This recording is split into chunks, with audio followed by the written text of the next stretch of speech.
আসসালামু আলাইকুম sir. Sir আপনার রেস্টুরেন্টে কি কোনো শেফ লাগবে? ওয়ালাইকুম আসসালাম। না, আমার রেস্টুরেন্টে কোনো শেফ লাগবে না। যদি লাগতো, কারণ আমার মাটা অনেক অসুস্থ তো। আমি একটা বেকার ফোলা, কিন্তু আমি রান্না বান্না অনেক ভালো পারি।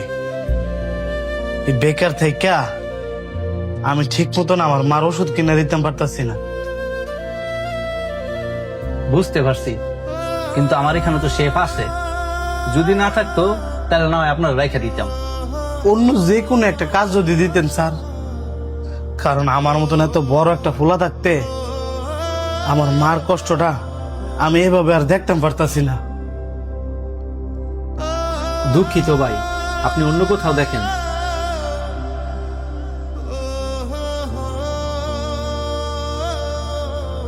এই যে ভাই, দাঁড়ান। জি ভাই বলেন। আপনার মার কি হয়েছে যে এত ওষুধ পাতি লাগে? আমার মার ক্যান্সার হয়েছে, টিয়ার লাগে ওষুধও কিনতে পারি না, ঠিক মতন চিকিৎসাও করাইতে পারি না, যে কারণে মানুষের দুয়ারে দুয়ারে ঘুরতেছি একটা চাকরির লেগা। এখন আমি যদি আপনার একটা চাকরির ব্যবস্থা করে দিই, আপনি করতে পারবেন? হ ভাই, করতে পারবো।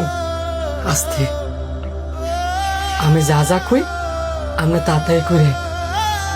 আমি রেস্টুরেন্টে অনেক চাকরি ছেড়ে যাবো গা, আপনি ঠিক বিকালবেলা এসে এই রেস্টুরেন্টে চাকরি নিয়ে নিবেন। কি বলেন?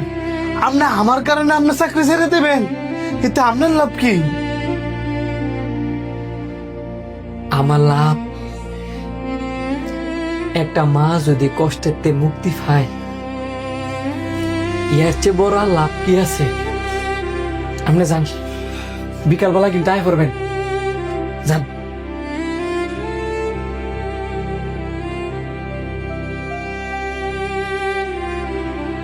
স্যার, আমি আর আপনার এখানে চাকরি করতে পারতাম না। কি কারণে? কোনো সমস্যা? সমস্যার কথা আপনার আমি কইতে পারতাম না স্যার, এতটুকুই কইতে পারবো, আমি আপনার আজকের পরে তার চাকরি করতে পারতাম না। কিন্তু কেন? আমি তো তোমার বেতন কম দিতেছি না, কোনো ধরনের প্রেশারও দিতেছি না, তাহলে তুমি চাকরি ছাড়বা কেন? দুঃখিত স্যার, আমি বেশি কিছু আপনারা বলতে পারবো না। ভালো থাকবেন।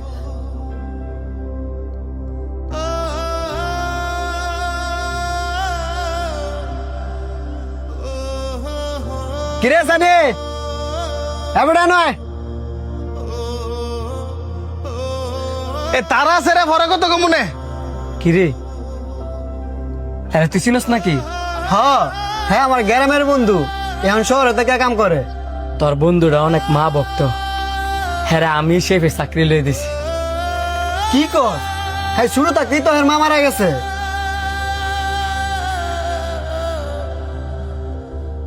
মার এত বড় মিশা কথা। বাদ দে, গাড়ি স্টার্ট দে।